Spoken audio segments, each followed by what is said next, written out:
Recording. What's going on, everybody? It's your boy Corbs, aka Mr. 10 out of 10, and we have a legendary battle rap legend here today, Mr. Kid Twist himself. How you going? I'm good, man. How are you? Thank you for the proper Australian greeting. We don't really do the how you going up here, so I love to hear it.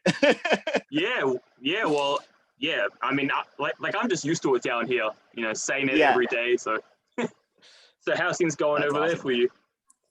Yeah, man. It's pretty much the same for everyone worldwide right now. I mean, better some places than others. We've been pretty lucky up here compared to some other places with this pandemic craziness. But basically just trying to wait it out in my apartment here, waiting for those vaccines, which Yeah. we're still, it's still going to be a few months before we can all get vaccinated here. But you know what? That's a better situation than some. So just trying to look on the positive side.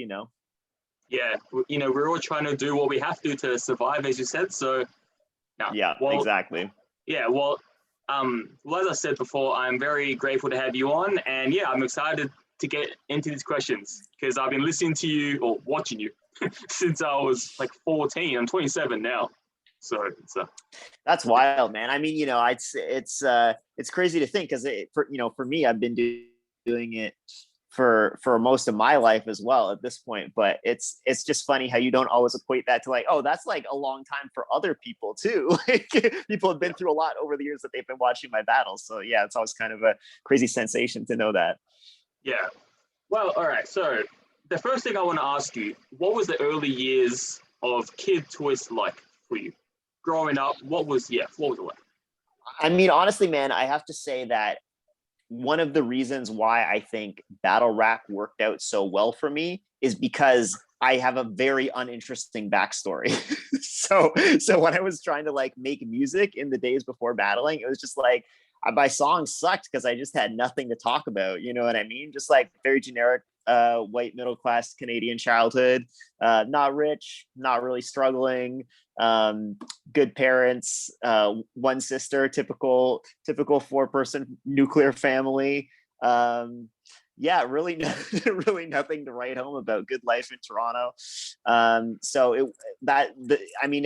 kind of joking, but it also is serious that when I started writing music, like I was just so into hip hop as an art form, but I truly didn't really have anything to say or express through it, especially in a genre that does kind of lend itself and is born out of struggle and lends itself to speaking about those kinds of topics. So, that just wasn't me. And I guess to my own credit, I never tried to do that. You know what I mean? I never tried to make up a struggle backstory for myself.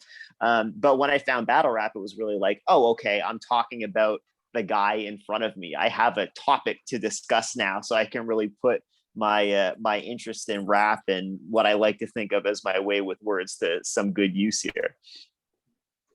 Well, so that leads me to the next question. What actually inspired you down the hip hop path specifically? Was there other genres, or was it just like music as a whole, was just hip hop? Yeah, I mean, hip hop was really the music that I gravitated towards. It's not that I was like a big music fan before discovering rap. It was really, that was the rabbit hole I went down. And I think it's just like I'd always been fascinated with words. You know what I mean? I'd always had aspirations of being a writer, so it's kind of crazy that is what I'm actually able to do, and battle rap was a big part of putting me in that position, which is wild. So I'm always grateful for that. But yeah, just always fascinated with words, always loved reading and writing. And so just the nature of rap having so many more words than any other type of music, and being so focused on the lyrics, and that being the biggest part of being an MC was being able to put the words together. Whereas in other genres, of course, you always have respect for the songwriter, but writing your own songs is not a necessary part of other genres the way it is with rap. So that's just really what drew me in, and of course got me interested in expressing my own writing in that way. You sound like, the way you talk about writing and words sounds just like me when I was a teenager. I was the exact same, but I would lend myself more towards dark poetry. So like heavy metal, like I would, the the poetic meanings and the complicated words. I would literally come home from school, have a lyric sheet on the computer, and then have my dictionary and just try and figure out what the words meant and write it down so I can remember them. And that's what I did. Yeah, so for me, it was mainly poetry, but I love with hip hop, as you said, there's so many words and double entendres and, puns. It's like so much to absorb. Yeah, no, exactly. And just being able to like listen to a song over and over again, and there's going to be something new. This is the days before rapgenius.com and all that shit. You had to listen. You would get a different line every time. You weren't catching everything on the first listen. And so it was a genre that really rewarded like being engaged with it on that level. So that's really like what drew me in. Like when I was a teenager, I mean, of course you're doing whatever, you have music on in the background, but I also would just like sit, like I would get a CD because that's what we listened to at the time. I'd get a new CD and I'd sit there and I'd just like sit and listen to it. Like that was my activity. That's all I was doing, was just listening to music so that I could absorb the lyrics and be 100% focused on just that, which I think is kind of a unique way to interact with music that I don't know if a lot of people do that anymore, or I mean, maybe it's just that, the younger crowd does that. When we're adults, we have too much going on. You can't just be sitting there listening to songs anymore. But yeah, like that's really what drew me into it. Yeah. Well, as I said, I definitely feel that connection. Yeah, I love wordplay as well. So where did the name Kid Twist come from? Was there other choices, or was it just Kid Twist? It was just Kid Twist. Like honestly, I had kind of a long search for a name because, again, not having like a real hip hop origin story, I was just kind of like, okay, I'm 14, 15 years old. I'm white. I've decided I want to start rapping. Don't really have anything to talk about. Don't have any sort of like, nickname in my friend group or anything like that I can go off of. So I was just like sitting on Wikipedia looking for names, and I realized like, oh man, all these guys like name themselves after old mobsters. I was just looking through lists of old mobster names, and it's all stuff that just like is not going to fit me at all. Like, the Butcher this and Crooked that. And then I get to this one dude who was named Kid Twist. I'm like, first of all, that doesn't sound like a gangster. Like that's the least intimidating name any 1920s gangster could possibly have. But it sounds like a great rap name for like a funny comedic rapper, which is my whole style. So let me grab that. Wow. Now, who knew that the great Kid Twist came from mob bosses, mob gangsters? Yeah, no, exactly. Yeah, so the dude, it was actually there was two gangsters named Kid Twist. So one is like less is known about him because he died sort of like earlier on in the 20s, I think. And then the later guy who like sort of took his name was a dude named Abe Relis, who was part of Murder Incorporated. So he was the much more infamous Kid Twist. And yeah, but the funny thing is he became a snitch, like he became a federal informant. So people always use that against me in battles. Like, oh, the real Kid Twist was a snitch. And we're just kind of like, I mean, yeah, like, I'm not a gangster, so it doesn't really mean anything. I have nothing to snitch on. I don't know anything. You know what I mean? Yeah, it's kind of a weird insult for you specifically. Mm-hmm. Like, I mean, for a hardened gangster, yeah, that would be a bad thing. But for you, yeah. You're just a civilian. Like, exactly. Yeah. And even at the time, the funny thing is I was reading the guy's Wikipedia and I'm like, oh man, he was a snitch. And then I had the same thought myself. I'm like, it doesn't matter to me. Yeah. No. All right. So when I was doing my research on you for this interview, it said that you started on the scene in 2007 in the World Rap Championships, and that you were the first winner of the King of the Dot. So the thing that I want to ask you, compared to, I'm not sure if you follow it still now, but I do. Yeah, I do. Yeah. Oh, that's great. So compared to when you were in it, compared to now, do you notice any major or minor differences, like in energy or? Oh man. Yeah, I like the thing is the whole genre of battle rap has really completely changed in the time that I was involved in it, because I sort of came in like 2007 was the World Rap Championships, which was the first point at which I really got like recognized on a big level, but I've been doing it for a couple of years before that. And that was still the freestyle era, you know what I mean? Now that's like not that long after 8 Mile came out.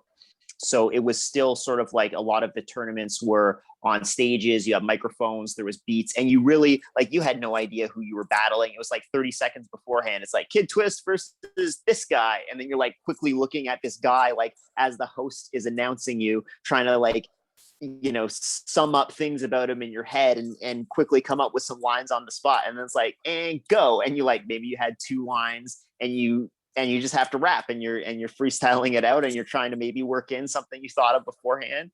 So it was extremely spontaneous on the spot. And then that like within my first few years of involvement started to change, because then you had like the World Rap Championships, which were organized by Jump Off, coming out of the UK, where it was first of all, it was a cappella. So it was really picking up off of like the New York style of battling, which was becoming big, sort of parallel to those freestyle battles we were doing, where you had guys like Murder Mook at that time doing the Smack DVD stuff when it was actually Smack DVD, like they would make DVDs and sell them at the bodegas and wherever. And so, the World Rap Championships kind of combined that aspect, but then made it 2-on-2, and they were taking guys from the freestyle world. So it was like, we're still improvising. It was on the spot, but at the same time, like, you were in a room with 4 other teams. So you have a bit longer to sort of be sitting there looking at each other, thinking of lines. So you're working in a bit more pre-prepared material. And then that kind of transitioned to like the grind time and early King of the Dot era, where it's like, okay, we all know each other now. You know who the guy you're battling is. It's set up months ahead of time. Obviously, you're going to be writing some material. Like you'd have to be an idiot to not be writing. So at that point, it sort of became openly accepted that we were all writing these verses for each other, and that's when it kind of like took off in popularity too. I think because it was just like a lot easier for the leagues to produce the content. It was like there weren't even really battle leagues before that. Because how could you do it when you had to like have a venue and sound system and microphones and all that? Now it was just like, okay, we don't even really need a permit if we're smart about it and there aren't too many people. We'll just go to the park, have a camera, and we'll film 2 guys battling. So that, it was really grassroots. And also the material was just so much better because you had time to think about it and write it down and memorize it. So it's a lot more entertaining for the fans versus like watching 2 guys freestyle, where even if you're the best freestyler in the world, like 70% of your content is going to be like just kind of trash filler, So, so it was more entertaining for people to watch. It was easier for the leagues to produce. And that's really where I think the modern popularity of battling took off. So it's really like a completely different thing from what I originally got into. But I really love both styles. Cause like I said, I was so into the writing of it. I mean, I also kind of took to the improvisation aspect. I like thinking on my feet. I like being quick like that. But the writing of it also kind of spoke to me. So yeah, it's weird that I sort of existed across two eras unintentionally. But yeah, it's been really interesting to watch it grow. And then, nowadays, like it's kind of changed, even though it's still sort of the same in the setup. A lot of the standards have changed, and just kind of like what people want to see, what kind of material rappers are coming with, and what the crowd is expecting. So yeah, it's really interesting, man, because it's constantly evolving. Yeah.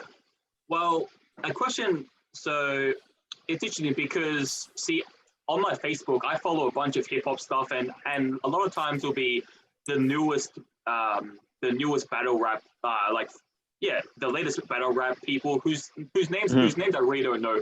But lately I've realized there's a lot more gimmicks going on. Like, there's this one guy, I couldn't tell you his name. I wish I remembered, but like I saw him do this thing about the Undertaker, the wrestler, and then the whole I saw that clip. Yeah. And then he's like, looks like the Undertaker's coming. Like, I loved it. I really loved it. It gave me chills. And but the comment section's like, oh, this isn't real battle rap. Oh, this is gimmicks. It's gimmicks over lyrics. But to me, even as someone who absolutely loves lyricism and smart lyricism, I think there is a place for that gimmicky type because it's so smart. Like, he had to think of that, organize the blackout and because Mhm. like I think it was really genius, and it actually entertained me a lot. But I want to know, Yeah. from your perspective, do you think stuff like that is destroying battle rap, or do you think there's a place for it?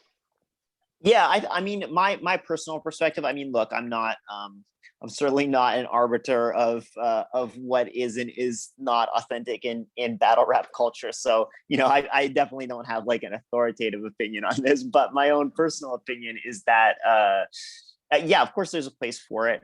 But it's this really tricky thing where part of what makes battle rap cool and what the audience wants to see is authenticity. But that's a very like ephemeral, like difficult to quantify thing, right?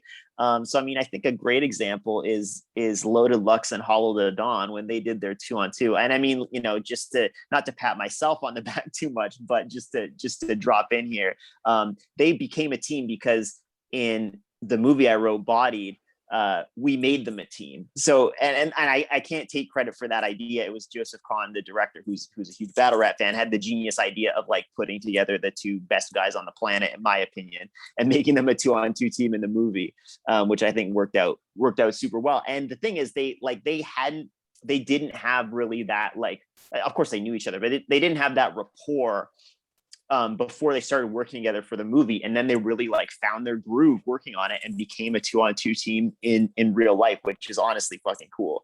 And I consider it to be one of my biggest personal contributions to the battle rap culture, even if it was very like roundabout and I didn't really have that much to do with it.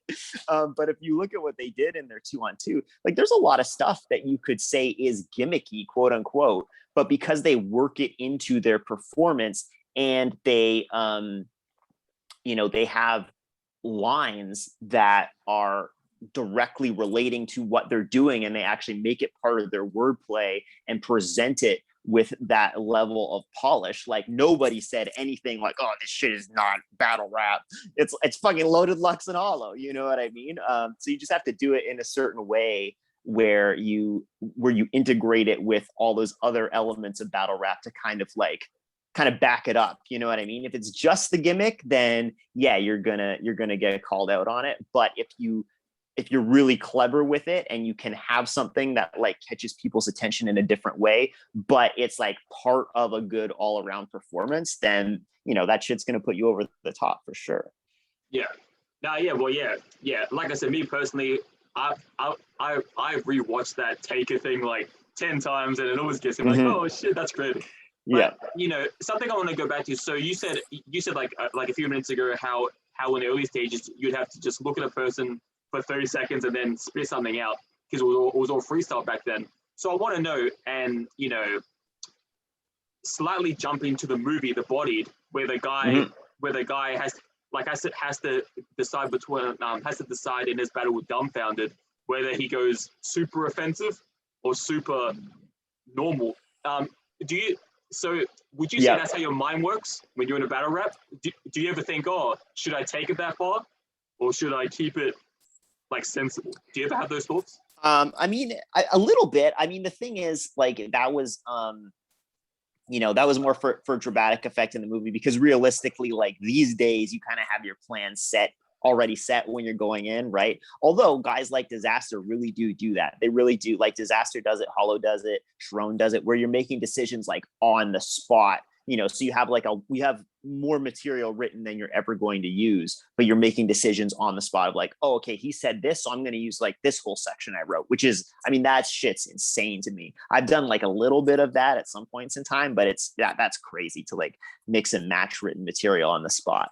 But I mean, yeah, that was in a way, like that was the kind of thing that you'd be doing on the spot in the early days, but it was never so well thought out as like, oh, how offensive am I going to be? It was more like, what the fuck am I going to say? So, I mean, in a way, I mean, it was just also a different time, but I think also, we got a pass for saying a lot of super offensive things, also because people knew we were just like coming up with shit on the spot. And if you're just like joking around with your friend or something on the spot, like, yeah, you might say something that maybe crosses a line because you're not pre-thinking it. It becomes a lot different when you're like thinking of something super offensive ahead of time and you write it down and you look at it on the page and you like rehearse it 200 times. Like that's way different, Yeah. Well, I was thinking back to your battle with Dumbfounded, and your second verse after him. It was something like you watched it and started getting hungry. Cow Wolf, you watched it and started getting hungry. That must have been on the fly for you. Because he said something and then you rebutted. Yeah, because he said me and Fresco was a cat fight. So I was flipping off of that. So yeah, that was like, I mean, and you can be clever about it, like, and I've done this sometimes, and rappers will do it where you sort of like, you have an inkling like, oh, he might say something about this, so I'm gonna like pre-think of a rebuttal, and if he says something, I can drop that rebuttal in, So there's a lot of that going on, especially nowadays. But something like that where you obviously had no idea he would say that line. So yeah, that was something I just like came up with completely on the spot and then dropped in there. Which to me, that's always better. Like, I think the rebuttals that work out really well are the ones that are actually 100% on the spot, because then it's like completely relevant to what he said, Yeah.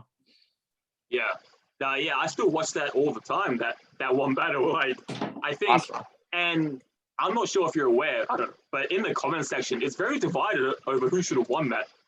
Like, I don't know if you're ready. Yeah, honestly, like, man, I'm very like when I load one of my own battles on YouTube, I'm like, don't scroll down. You don't want to read what's down there. So yeah, I'm very like disciplined about not reading the comments on my own shit.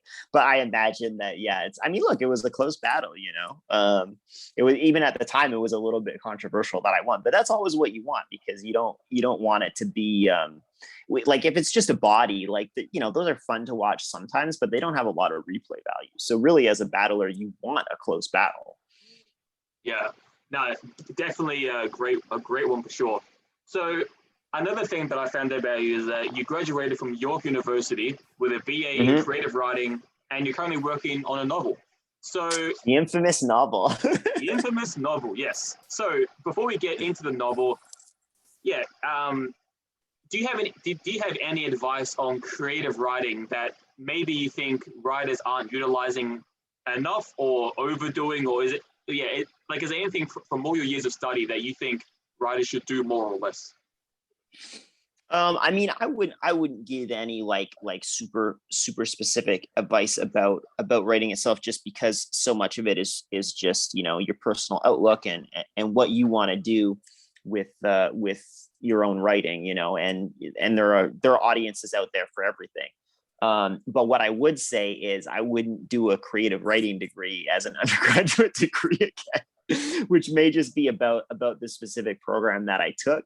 But what I realized, unfortunately, after I'd already finished university, is like, in taking a writing course, like, yeah, they can teach you a little bit about craft, but at the end of the day, for me, it's not something you can truly teach. It's more just about practice. And so, it was a good opportunity to practice my skills, in producing work for those classes. But I think what would have benefited me more would be just reading, you know what I mean? Because in order to write, you really have to have a sense of what's come before, of what's being written right now.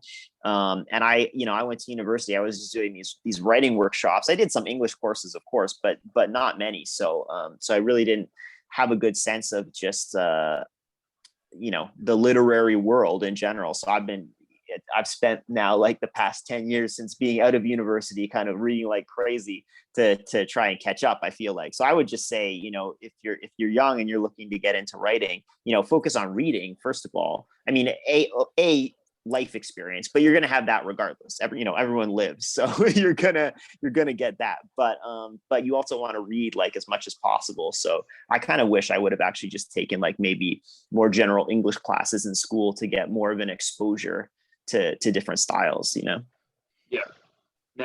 fair enough.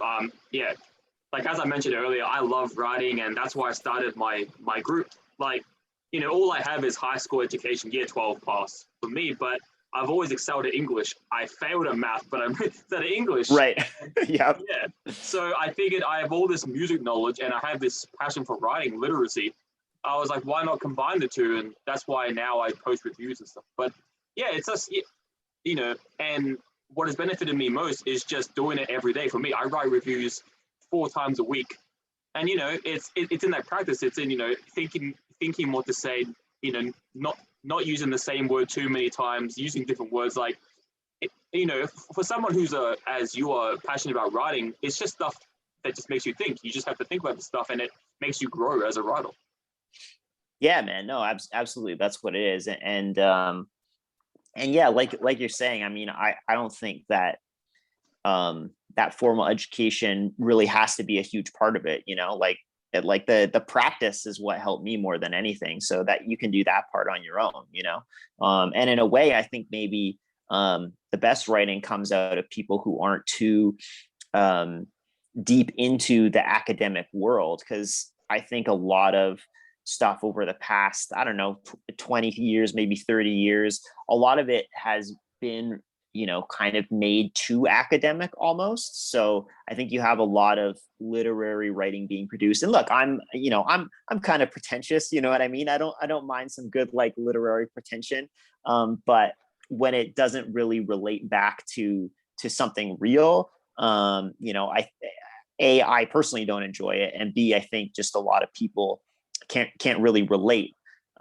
So I think the life experience aspect and just reading and practicing writing is way more important than any formal education. Yeah, definitely. Now, the infamous novel. Let's get to this. So maybe just start off by, because I'm pretty sure there'll be lots of people in the group who just don't know anything about this novel, anything about the history. So maybe if you just want to give a little insight on what it, I'll say this: it's never going to come out. Oh, well, so what it is this became a topic in battle rap, because I think I said something in 2009 when I took a little break that I was like, oh, I'm going to go work on a novel. And then it became like a big topic for rappers to just rep on me. Oh, you're writing a novel, huh? Which I did. I wrote it. I wrote several drafts of it. I think it is good. I mean, my wife still bugs me. She's like, why the fuck aren't you trying to publish that? Like, it's really good. But it's, at the end of the day, I look at it as, I'm proud that I did it, but I think it was more just me practicing being a writer and learning how to write. Like, I don't think it's really something that I actually want to put out into the world. But I think it helped me level up to the point where I'm screenwriting now as my career. So I don't think it was a waste of time. I think it got me to the point as a writer that I'm at right now. Wow, you definitely have to send me a copy of this book so I can read this just for my eyes only. Fair enough. So next thing, the movie Bodied. Yeah. So this was another thing that I remember, if I'm not mistaken, this movie took ages to come out. If I'm not mistaken, I remember the hype first hearing about it. To be fair, someone else in the hip hop world told me that you co-wrote Bodied. I didn't know. I thought, because I knew that that Eminem produced it. And that's, that was a hype I was going towards, like, oh, Eminem produced it. And then I found out that someone like you wrote it. And I was like, this is the perfect kind of combination. Like, so tell me, what was it like? How did you get the job to begin with? Who contacted you? Well, so actually I co-wrote the story of the movie with Joseph Kahn, who's the director. So, just coming up with the plot and what happens. But in terms of the screenplay, I wrote that 100%. Like, so I wrote all the dialogue in the movie I wrote.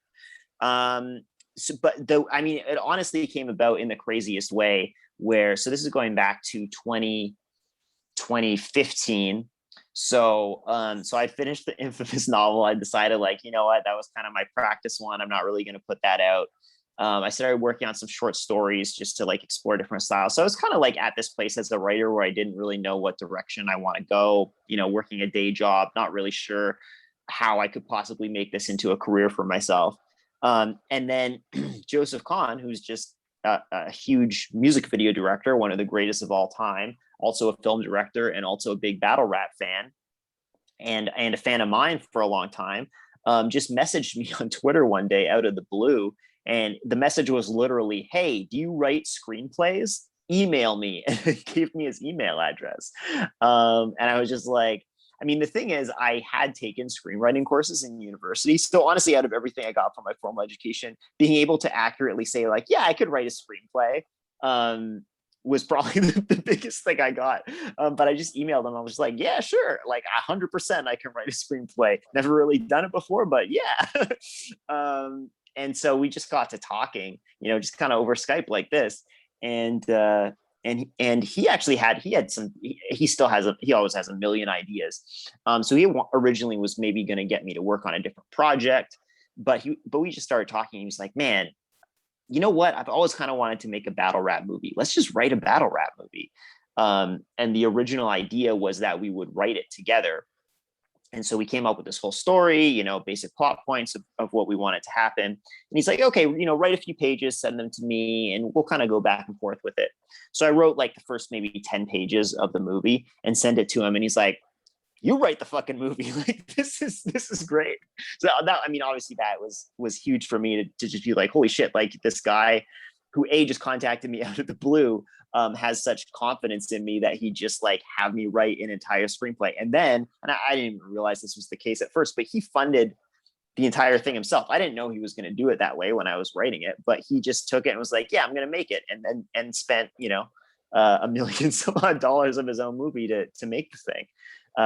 So yeah, that's pretty crazy to have someone put that much faith in you as a writer, that they're going that hard for something you wrote, Well, the funny thing is, as I was watching the movie, watching the main character start to get the battle rap, the one thing in my head was, I don't know who it is, but there is a skilled battle rapper behind this guy's rapping. I know it's not this guy because I'm familiar with the actor because my sister used to watch Disney Channel and Nickelodeon, and he was a main guy from that. So like his face, I recognized, and then I said to myself, whoever's writing this dialogue is amazing, because it was just the main thought going through my head.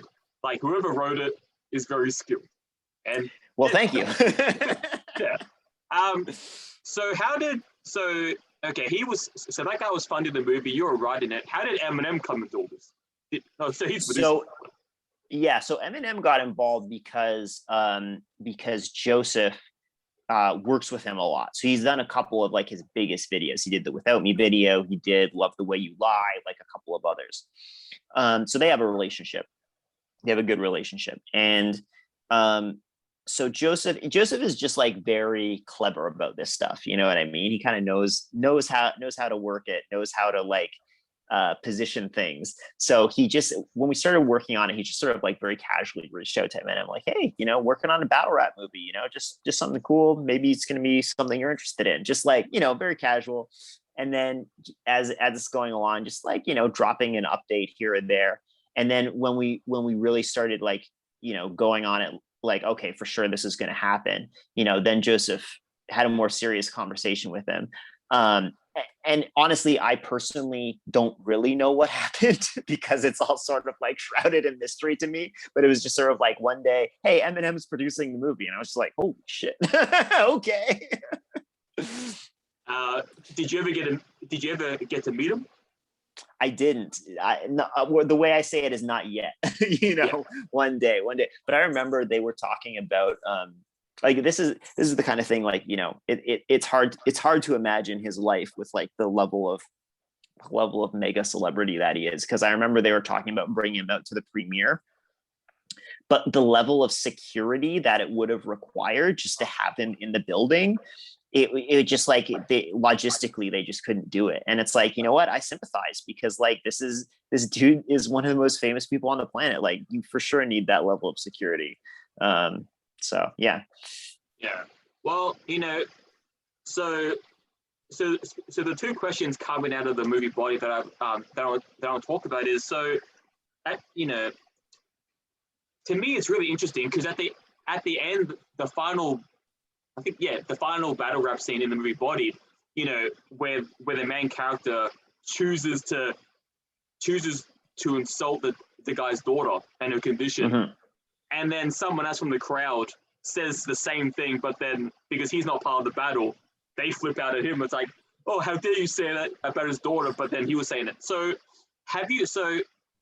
like, my question to you is, have you ever had that experience or seen that experience where, like, you know, obviously the two combatants in the battle rap, they can say whatever they want, but then if someone else that's not part of it says anything offensive or, you know, says the same thing, they'll get like backlash. Have you ever experienced like something like that in real life?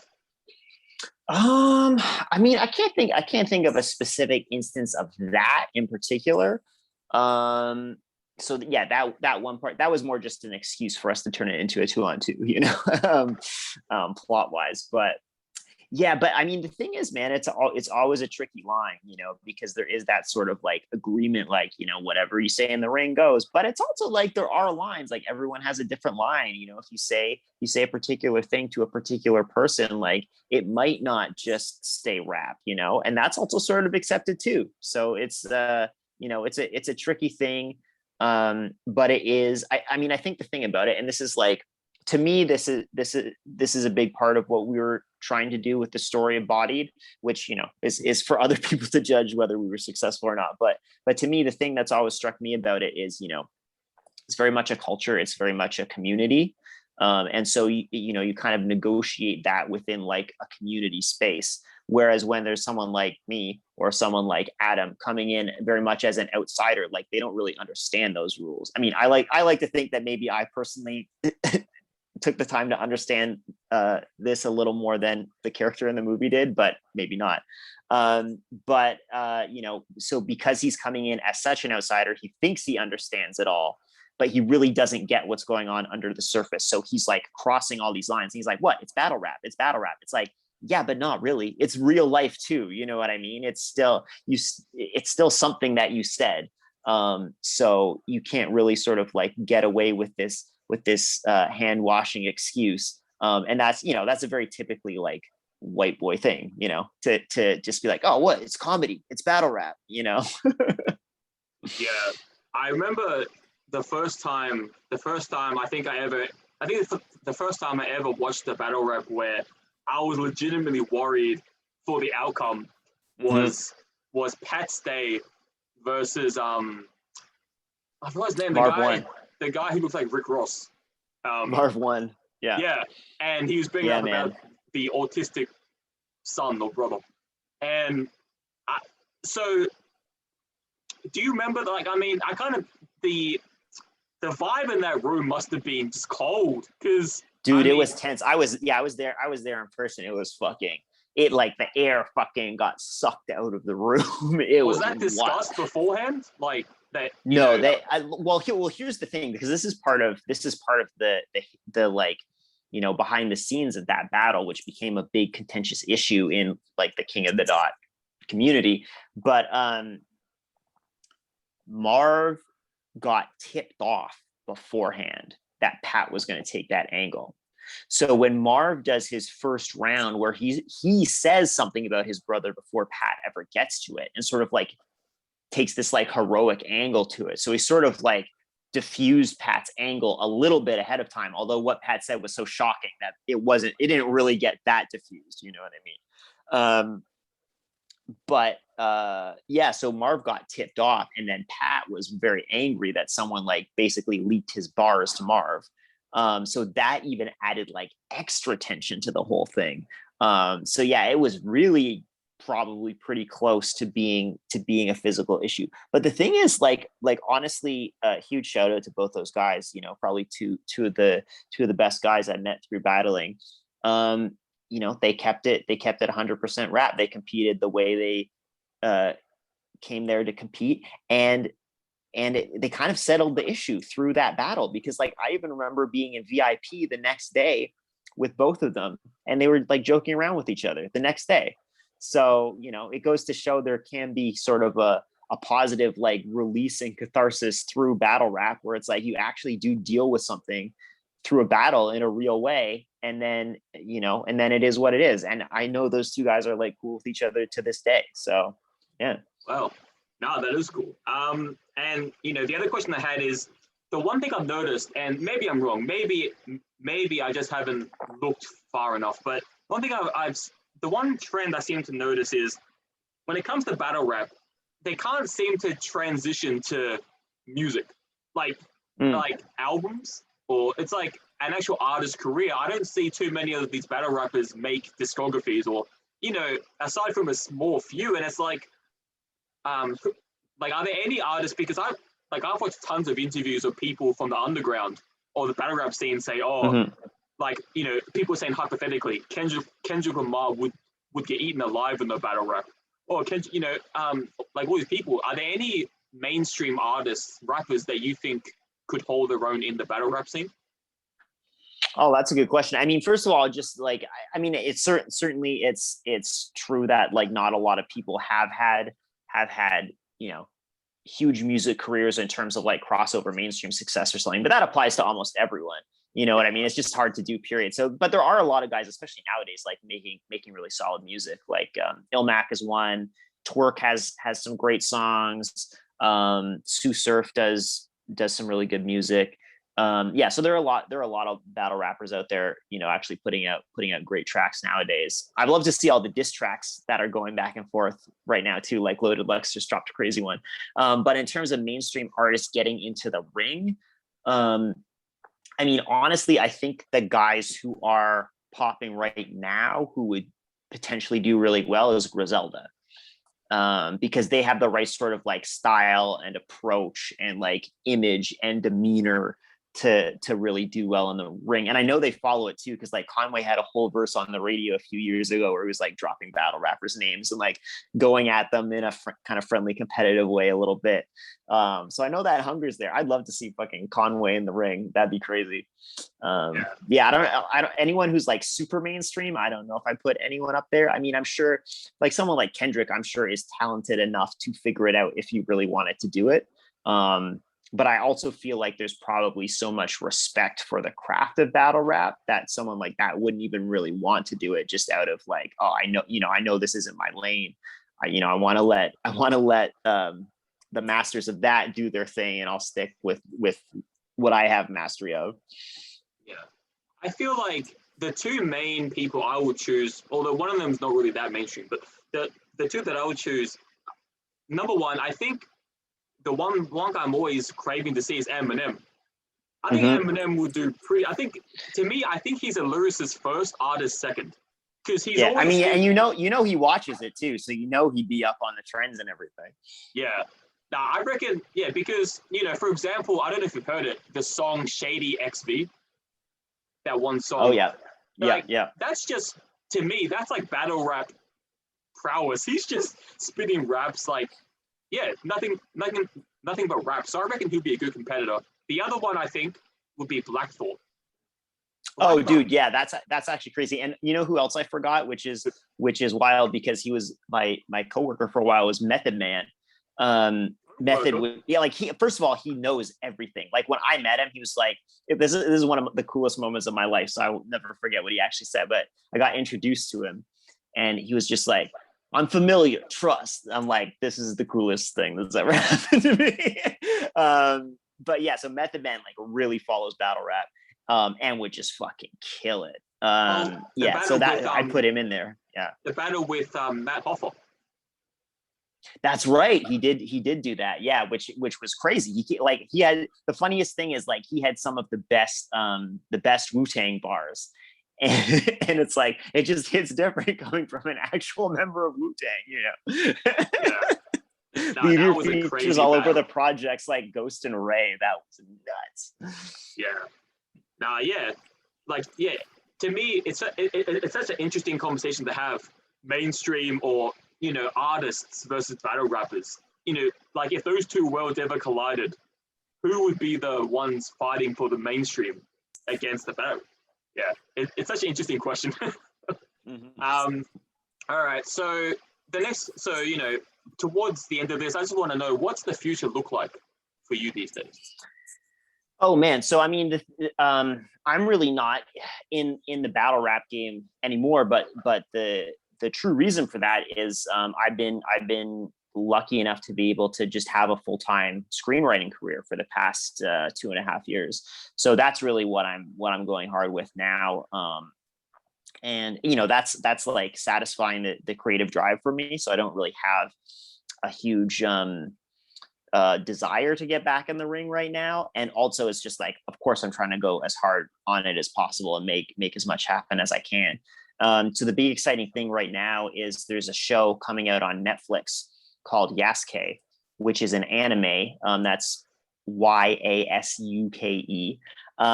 It's an anime executive produced and scored by Flying Lotus, directed by LaShawn Thomas, who's an incredible anime director. And the scripts were written by myself and another writer named Nick Jones, who's amazing, great guy. Honored to work with him. And yeah, I'm super excited, man. So it's an anime about this guy who did exist in history, was an African who became a samurai, but very little is known about his life. So of course, there's a lot of mythology and different stories that have been told over the years. And our take on it is set in an anime world of magic and mechs and mutations. So of course, it's a very fantastical approach to it, not super based in history, although it does feature some other historical figures who did exist alongside Yasuke. So yeah, I wrote that like back in 2018, 2019. So I'm super hyped that it's now finally getting to the point where the world's going to get to see it in about a month's time, or whenever this comes out. So it's coming out on April 29th. It'll be on Netflix everywhere. Wow, I can't wait. I'm a big anime fan, and I'm a big Flying Lotus fan. So yeah, dude, honestly, I mean, I'm not, I can't really say anything about it, but all I'll say is certainly the music is not going to disappoint. Yeah, no, I'm super excited, and yeah, I'm gonna mark it down in my calendar. Hell yeah, get it already. Nice. Well, this has been a great interview, and the last thing I normally ask everyone is, do you have any shout outs or appreciation posts, things you want to say before we go? I mean, I'll just say, since I know this is probably going out to mostly an Australian audience, although hopefully we got people tuning in worldwide. But just a huge appreciation for my fans down there, man. Because honestly, like just getting the feedback that I do over the years, I've always gotten a lot of messages from Australia. Especially with the 360 battle back in the day, but also just even before that. So I know that a lot of people there appreciate what I do. Perhaps the only real regret I have about my battle career is I never got down there to actually do a battle in the country. So I appreciate the support regardless, and I just hope that in transitioning to this new screenwriting phase, the people who rocked with me as Kid Twist will find something to like in my work as screenwriter Alex Larson as well. Yeah, no, but yeah, huge shout out to Australia and everyone there who's ever watched a Kid Twist battle, because I know there's a few of you. I really appreciate it. Oh, all right. So yeah, so this is the end of the interview. Thank you so much. As I said, I've been a fan of yours. What, 10 years? Over 10 years now? Like, yeah, it's a long time, man. The crazy thing is, 10 years, that was just past my prime, even for me, you know what I mean? I peaked in 2009, 2000 to 2011 kind of thing. Yeah, nah, it's been definitely fun to watch all your battles, and especially that 360 one where, unfortunately for him, it wasn't his best, but it still had lots of replay value, and it was still a fun thing to watch. Yeah, man. No, that was a super fun one to do, and we did it with a great crowd in Toronto. So, yeah, man. Those were the days. Those were the days when, at least for me, the crowd was at its peak, and it just sort of kind of aligned really well with the style that I do. Was kind of the popular style at the time. So yeah, those were the days for me, man.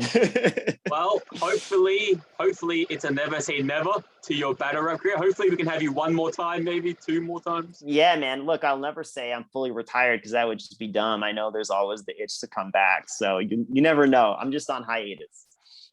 Yeah, fair enough. Well, who knows? Maybe one day I can have you live stream on my group. You can like freestyle something or get the king back in action.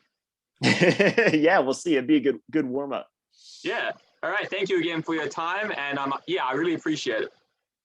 Thank you, man. I appreciate you. All right. Have a good one. Peace. See you later.